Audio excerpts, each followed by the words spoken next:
Call that. You're a bitch if you call that. Headshots, stupid. Headshots, guard up, man. Play defense!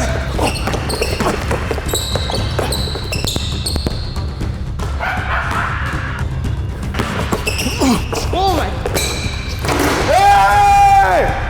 You're not a shooter. You remember that? Hell no. Come on, see? Guard up, nigga. Can't guard me. Let me show you what a bitch looks like. Guard up, bitch. Song is goofy. You guys be getting tricked by this fake muscle. This guy's muscles are fake. Good evening and welcome to a special edition of today's episode. Today, we have two gentlemen that are going to have a conversation about animated topics. Fellas?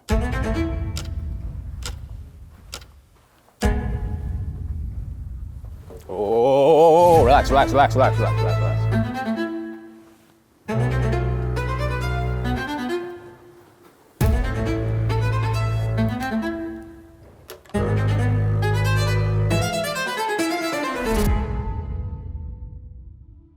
So joining us today are Showtime and MK, two of the most talented streetball players in the game today. Today, we'll be discussing their relationship, as well as what's going to be happening next, and go into a little bit more detail about the rivalry. So, Showtime, MK, thank you for joining us today. Let's start things off by talking about the friendship, the origins of the friendship. How did you guys meet, and what led to you guys taking over the streetball scene? Well, me and Showtime, for anybody that doesn't know, we've known each other since what, like 8 years old? Probably super young. Super young. We used to play against each other. I played for a team out of Newmarket, which is like the suburbs of Ontario, the Toronto area. He played in the city, and our teams played against each other when we were younger, competed in like championships, and like literally we'd always go head to head against each other. People don't know that, but we've known each other since we were like tiny.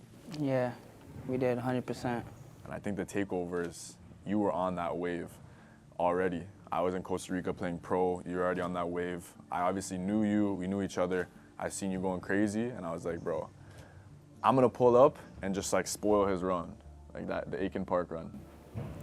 Yep, that's exactly what he did. He came to our park takeover, fried the shit out of Grizz, like cooked him. It was so bad, I don't even know how to explain it. Like he got it cooked, and then that's how MK became a part of Trouble Team. If MK didn't fry Grizz that bad, then I probably wouldn't even have put him on the team. So that's how it happened, really. You messaged me after, you were like, yo, let's run it. Like, let's run it. Like, hop on the squad, let's run it these next few times. And then we ran it once. We had chemistry, obviously. Had a few dunks, had a few alley-oops, whatever. But it wasn't really until like the second or third when I pulled up to Lakeshore, and we're gonna clip these videos in, that we started going crazy. And then Hey! our fucking court! Our court, baby! And then the Scarborough run, like, Yeah, turned me into a new name, you know? for sure, 100%. So, I guess out of all the takeovers you guys have done together, which one was your favorite? Most definitely, probably playing against Cam Water. I don't think nothing really beats that. I feel like just that game in general put like the whole Canada basketball scene on the map. You feel me? And honestly, I feel like we don't really get enough credit for the hoop scene in Canada, but I feel like we definitely brought a lot of eyes on the hoop scene for sure. So I'm definitely gonna have to go with the Cam Wilder one. For me, obviously, the Scarborough one, that's when my life changed. Like, Showtime gave me an opportunity to play for his team, with Trouble Team, and we just like took that over. Like, me and him together took it over. I went crazy that run. He plugged my socials in, and literally overnight, just because of that takeover, we woke up in the next morning. You remember that? We woke up the next morning, we had like 100 more like subs, followers, everything was going crazy. Crazy. Crazy. That's when Drake followed me after that day. A bunch of other celebs reached out, so that was definitely my favorite. Cool. So after we bounce back to that Cam Wilder one. So between that Cam Wilder run up until, let's say, the BallisLife West Coast game against Trouble Team. So tell me a little bit about that period in time and where your relationship was at during that period. I feel like a lot of things happen wrong just because of communication. I feel like, MK wasn't communicating with me properly how he should have. And honestly, I'm just really based off of like communicating, really like, I feel like communication can stop a lot of, unnecessary problems. So that's what I feel like, honestly, just communication and ego on top of that. How about you? We both had like this ego. Like me and him were like he started it, I came in, and like we were doing it together. Like we were on, like in my opinion, we were on the same level, and that's an ego talking. But I had some opportunities to go other places. I went. I was excited. It was more so like I was excited. This never happened. So I had those opportunities. I took them right away. I wouldn't say, yeah, I probably didn't communicate. I like to know what you thought that I didn't communicate, because we never really talked about it until now. Okay, honestly, I feel like he went to the States, lost to Kenny Chow. I don't know how the fuck that even happened, because Kenny Chow's probably... we were still talking, though. Kenny Chow's probably the worst basketball hooper on the net after GOYs. So I don't know how that happened, but he went to America when I feel like he should never went so fast, lost to Kenny Chow, then Kelly, okay, like, boom, shit, whatever. Then after, he teamed up with Nick Briz. That part I didn't like because, and it didn't really make sense to me because at the time, we were actually supposed to play Nick, like, after Cam Wilder in Zone 6, so he played with Nick Briz, and it just didn't really make sense to me, like, why you would do such a thing if we're gonna play against Nick Briz. You feel me? So that didn't really make sense and stuff like that, and I just feel like communication, like, you didn't tell me, like, I had to go on social media to see that you're playing with Nick Briz when I feel like you should have communicated that with me, you know, because, you know, I felt like I would have done the same thing, communicated with the whole team about if I was doing something like that too, so that's how I felt, really. Looking back on it now, like what we're doing right now, like we're here together, like based on communication. So like the one thing about Nick Briz, I understand. I feel like if I told you like what was going on, like the whole situation, and I would just like set you guys up for that announcement, like, yo, I'm gonna do this shit with Nick Briz. This is for like, you know, this is what I wanna do.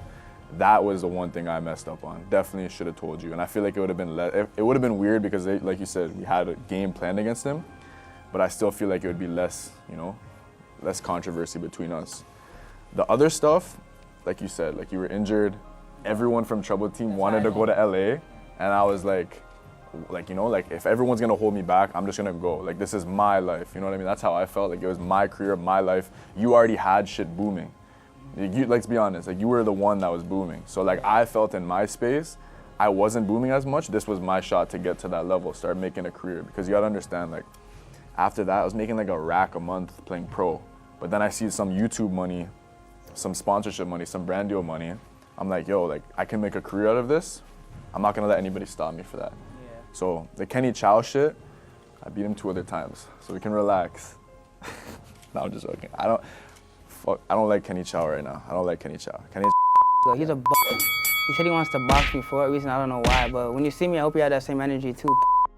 The main thing though is that, like I said, I wanted to take that opportunity, and I honestly apologize about the Nick Briz stuff because I understand it now. Like I get it now, but as long as you can see it from my point of view, that like I was excited to like get, you know, like make some money, like actually like like I just saw dollars in my bank account that year. I get it. That's why I took that Nick Briz thing, and I feel like it would have been different. I was like, yo, I'm gonna do this shit with Nick Briz, you know? I mean, I don't blame you, to be honest. Like, I understand now, because, you know, like, the amount of money, like, we're seeing and stuff like that, we haven't really seen it in our whole entire lives. Like 0 to, like, hella right away. You see hella zeros, you're like, yo, like, I want more, you feel me? So we just, like, you know, we weren't really patient with it, and we didn't really plan things properly, but at the end of the day, too, we're both young, like, you know? That was, like, 1.5 years, 2 years ago, so. As much money as we made, like, I know me personally, I made a bunch of money, but, like, I was so young and inexperienced, I spent so much money, bro. Like, so much money. And then that's when I look at it now, and I'm like, yo, like, I fucked up. Like, I should have been patient with it, you know? So that's the only thing, like, I wish, and I remember being on the phone with you in LA, and I was like, yo, this is sick, we're gonna do X, Y, Z. Yeah. The Nick Briz stuff was probably when we got the most cheese at each other. Yeah. But other than that, it was pretty calm. Okay, understandable. Understandable from both sides. Now, let's talk a little bit about that BallisLife versus Trouble Team game. There's so much shit that people don't know about that game. Like behind the scenes. There's a whole lot. They don't know a lot of shit. I'll let you start it off. All right. You were cheesed. I was cheesed, to be honest. So whatever. We're in LA. This is when I basically, to give people background, I told him I wasn't gonna play. Yeah, okay, so this is what happened. So this is before I even flew to LA or anything. This guy just comes saying, oh, I might not be able to play in the BallisLife game. I'm like, what do you mean you're not gonna play in the BallisLife game? Like, look what we started together, this and the third. Like, you feel me? There's no way you're not playing. Like, what? I'm like, okay, whatever. He says he's not gonna play. I'm like, okay, whatever. I'm gonna ask him another week and see if he's like. I remember you asked me so many times. So I asked him again. He said the same thing. So I'm like, now I gotta go get a whole other player and stuff like that. So I have to get a whole new team, whatever. That happened. So we go to LA now. I get a text. From Drake, and he's like, "What's going on? Like, what's popping for the game tomorrow?" I'm just like, "Let's do it, you know." Next thing you know, he's saying, "MK's trying to run with us." And honestly, I'm just like, okay, I don't give a fuck. He's not playing with me. I don't care. Like, you feel me? I didn't give a fuck at all. Like, you feel me? It could have been fucking my mom that said make MK play. I would have said, nah, mom, fuck that shit. You're not playing. You feel me? Because I just felt like, you know, I was betrayed a little bit in certain areas and shit. So I'm just like, honestly, like, nah, you're not playing. So Drake texted me and said da-da-da. And I'm just like, honestly, nah, I'm not making him play. I really don't give 2 fucks. And then, yeah, that's it, really. We went out to go play, got spanked, which, I'm not gonna lie, I don't know how we got spanked, because to be honest, they weren't even really that good. I feel like we just came into that game a little, like, nervous because we didn't have home court and stuff like that. Also, though, BallisLife did say some things like, you know, certain things, they're gonna let us play, this, that, and the third, call fouls and shit. And I think they kind of cheated us that game, you feel me? But it's whatever. We'll play them again one day if I feel like it, because I don't really like BallisLife either, but. I was out. I was actually at Drake's concert. You were there too. Yeah, I was there Drake's too. Concert. I went to his after party. I was talking to him. That was the first time I met Drake, so I was super lit, super good guy. And he's like, yo, you're gonna link Showtime tomorrow? He's like, you're playing? I don't think he knew like we had like a little vendetta going on. Yeah. But he's like, yo, you're playing tomorrow, right? Like, come on, bro. We need to see you guys together. And I was like, bro, like, I don't know. I don't think Showtime wants me to play. And I already told him I wasn't gonna play. And then at that moment, he told me, which is like, I told you after the fact. Yeah. He was like, and I wish I messaged you this during that day. And then it would have probably like squashed things. Yeah. I had an ego and you had an ego. Most definitely. He was like, come to my crib. We'll pull up to the game together. And then I was like, yo, that would be sick. And then I was like, what if I like asked Showtime to play, and like, or what if you asked Showtime? Because I thought if he asked you, you would have been like, yeah, like, you know. Yeah, but at the time I just like, you're it was just like I didn't give a fuck who you were. You feel me? Like, I'm not with that. I understand. So basically, he was like, you know, like, when we get there, when we pull up, MK, like, Showtime throw MK a jersey, hop on the squad, just shock everybody. Because you have like Drake courtside watching. Yeah. I pull up. Even if we win or lose, which we probably would have won, I think. I'm not gonna say I would have been the deciding factor, but we had like so much chemistry. Like I feel like it would have made a difference if I played for sure. But we had beef at that time. I you know how I took it? I took it like you didn't want me to play. Like I thought Drake was like, yo, like run it. Like he had the plan ready set for you, right? He was like, yo, like you guys are gonna play together. I thought that. He never told me about no plan. He just said that's it, really. So, you know. That's what we had talked about. That's what I kind of like pitched, and that's my fault for not telling you. But the BallisLife thing, at that point, I was like, hey, this guy doesn't want me to play for his team. Fuck this guy. We can settle it. You know, like we can just do that. We can do it like that. I'll make my own team, and then I ended up making my own team. We can run the ones, whatever. I didn't really care because I was just cheesed that you didn't want me to come back to the team. You held that vendetta, which overall it was just miscommunication. 100%. One thing I do fuck with though, that like he did actually want us, like, you know, to get together and stuff and not like really fight, like, you know. Piece this up right away. Yeah. And he was trying to piece this up in LA. Yeah. Which was the craziest part, but I understand why we both didn't. So let me ask you this question: if MK would have played in that game, do you guys think you would have won? Yeah, most definitely. I don't want to just say it just because of MK though. I want to say it because we would have had more chemistry as a team and we would all have been like more hungry. You feel me? Like, cause I bring the dog in me, but MK also brings the dog in me too, you feel me? We both like gel together very well.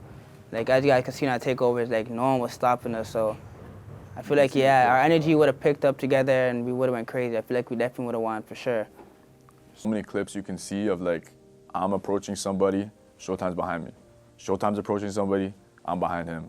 And like I do a windmill, he's right beside me. I had my like most viral dunk, and like guess who was running all the way down the field with me? It's like you behind me, right? Yeah. So it's like he brings out that dog in me, and like I think I do the same with him. So it's like you can stop players, you can guard Showtime, you can guard MK, but you can't stop energy. So I feel like if we ever teamed up again, eventually maybe. I don't think you can stop that energy going forward. Like 2v2s, even in a takeover, if we're back on the same team, like you can't stop the overall energy. It's unstoppable. So I guess after the HOH, I heard a rumor that your team was supposed to play against your team. What happened? Oh yeah. Oh, yeah. We were supposed to It play. didn't happen. Then we ended up playing office hours, and then he wanted to sub-post us because we lost. To be honest, I don't even know how we lost the office hours, too. They're fucking horrible. Caffeine was supposed to put on the event. Yeah. And that's why I was cheesed at you. Yeah. We were supposed to play each other, 5v5, settle it. Because we were like pissed, but like again, he congratulated me for the 50K, but we were kind of like, we had that little edge, you know what I mean? Yeah. So we're like, okay, let's settle it. Let's make some money. Let's play against each other, see who's better.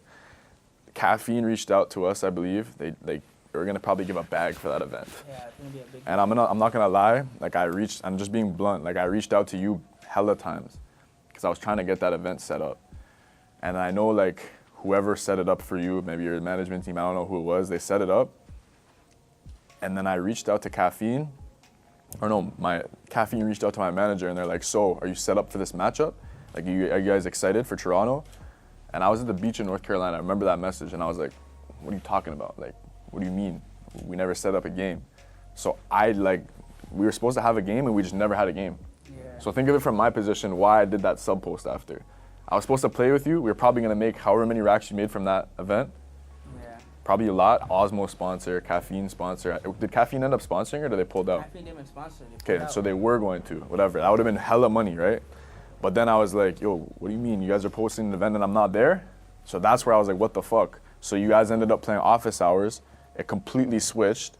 And then I was like, fuck this guy. Like, that's when I got really pissed. And that's when we were at our worst. Yeah. Honestly, though, I feel like we tend to care about money too much. Like, I feel like we were having the most fun when, like, we played Camp Rotterdam, no caffeine, no nothing. Straight YouTube. We had fun, it was viral, whatever. We made our money from the YouTube videos. We went trending #2. That's insane. That was fucked. Trending #2 in Canada and trending like top 5 in the whole of America, so, you know? But I feel like we should have just did the game at a park, packed it out, and just played and had fun, you know? Because I feel like once you get all those people involved, it kind of causes a lot of problems and stuff like that. Yeah, I thought we were gonna play. That's just what I'm like. I thought we were gonna play, and we never got to play. Regardless of money, like obviously the money was a big part of it. It's like we could have put on, like you said it, millions of views for HOH if we played 1-on-1. Yeah. 5v5, you against me, is insane. Like that's internet breaking, especially at that time. Yeah.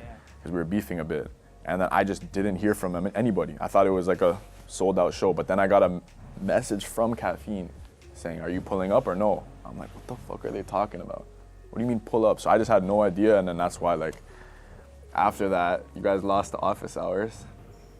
Yep. And I was in LA, and I was like, yo, fuck these guys, bro. These guys wanted to, like, you know, finesse me out of a game. Well, I don't even remember what I said, but I was like, something like, you guys lost, or something just like you guys lost. I was Yeah. just rubbing it in your face. I remember I DM'd you. I DM'd him on some crazy shit, man. We had to pop up the screenshots. No, we'll pop up the screenshots for sure. Yeah, I was like, damn, bro. Like, if I see you, I'm gonna knock you out type shit. Like, You said, just because you're D's doesn't mean you can't catch this. Because you're D's, I won't, like, you think because you're muscular, you won't, Like, I was on some timing, like, you feel me? That's how you know I was really angry for sure at this guy, but. I think you were angry, I don't know, correct me if I'm wrong, but I think you were cheesed because you lost. You guys shouldn't have lost, Yeah. let's be real. That's why I was That made me more mad, yeah. I was like, what the fuck? Office hours 1? And I was like, all right, bet. We're going to rub it in his face right now. I'm going to piss this guy off. So I did that, and you were pissed about that, and you were pissed that I, like, you know, was sub-posting you. Yeah. I didn't even at you. It was just like, you know. Yeah. But yeah, he was on demon timing. He wanted to fight. I don't even remember what I said at this point, but I was just kind of like, whatever, bro. Like, I said we can set up a game whenever. I was just kind of offing that. Like, at the end of the day, like, it was dead. Yeah. I didn't think we were ever going to collab again. I thought that was the last moment we'd ever talk to each other after that. Yeah. So now that we've kind of covered off everything up until this point right here, let's talk reconciliation. Do you guys ever see yourselves getting back together in any shape, way, or form on the basketball court? I'm not gonna lie, this guy reached out to me at Christmas, and I don't know why. I was thinking, like, not even on some weird shit, but like I was like thinking of him, like I was like, yo, like, you know, my girl sometimes would ask me, like, see videos, be like, you miss Showtime? I'm like, nah. he's a waste man, he's a waste man. And she's like, you sure? Like, it seems like you miss him. I'm like, I didn't say anything, but like deep down, like not even on some weird feeling shit, like I definitely miss you, bro. Like I was like, you know, we had some good ass memories. I would hear like the fucking Drake album. I'm like, bro, that's like when we went viral. CLB. Like, Drake, let me tell you guys something, man. Drake, CLB is my favorite album from Drake. Like, only Because reason, of what because happened, of like- everything we went through when that album dropped. Like, you don't understand. Like, when he dropped that album, he invited me to the listening party. That's where I first met him. You know, we actually got to talk about it, I had a takeover the next day at Meadowville in Saga. That was their first takeover ever played with us. And he was actually gonna come, he said, but he didn't wake up in time. He said if he woke up in time, he would have showed up, so.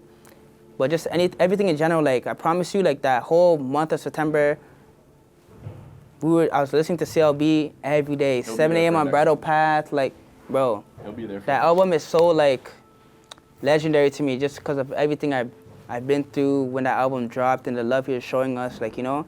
So CLB will forever be my favorite Drake album, for sure. 100%. And that's where I was like, I miss this guy, like, whatever. And then right when I was thinking that, like, y'all, you can't fake this shit. You actually can't fake this shit. Because we were just talking about it, me and my girl, on the way to her family's crib. And then I look at my phone at dinner, because I was having a bad dinner. I was like, just like, whatever. I felt weird. I look at my phone, and I laugh, bro. I see a message from this guy. He's like, that's crazy. It was like us training, like when we first took off. And I was like, yo, this guy actually messaged me. That's crazy. Like, that showed a sign that he's like mature. Like, he's a mature guy. And like, it would have been very immature of me if I didn't reply and, you know, wish him like a Merry Christmas. So I wished him a Merry Christmas. I was just chopping it up with him again. And we kind of just like, you know, got back to cool.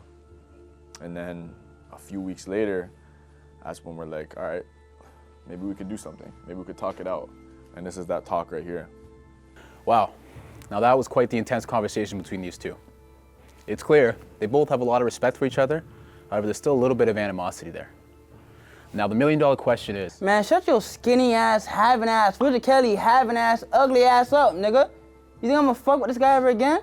I'm from the trenches, bro. Don't ever disrespect me with that bullshit. Look at me in the face, I'm talking to you, pussy. You a goof. I'll never fuck with you ever again in my life. Now. Man, shut your stupid ass up, man. I'm out this bitch. April Fools, pussy.